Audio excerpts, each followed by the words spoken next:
The Second Amendment says the people have the right to keep and bear arms, so long as it's necessary to the security of a free state, whatever that means. Throughout the history of this country, the rhetoric of gun rights has been selectively manipulated and weaponized to inflame white racial anxiety and to frame blackness as an inherent threat. Black people have found ourselves too often staring down the barrel of their guns with no recourse, and many are just over it.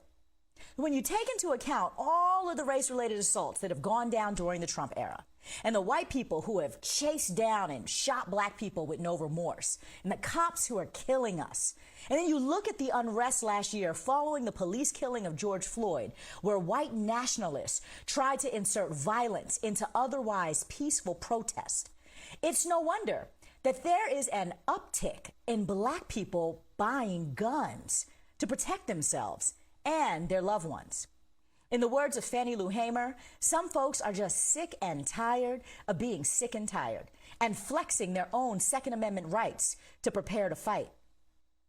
U.S. gun sales have surged more than 60% since January, and new firearm owners have purchased more than 2.5 million weapons in less than a year. In fact, analysis from USA Today suggests that if we keep at this current pace, roughly 50 million weapons will be in the hands of first-timers by the end of 2021.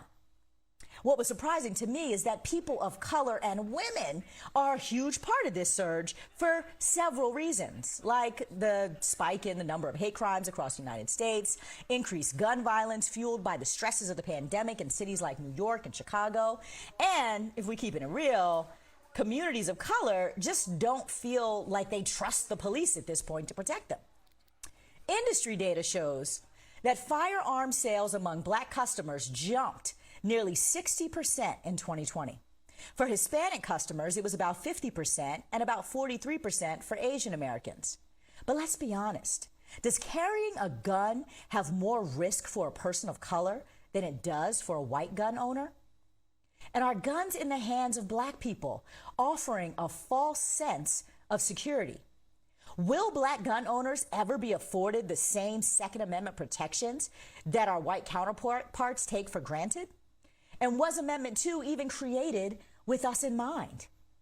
We'll tackle these questions after the break.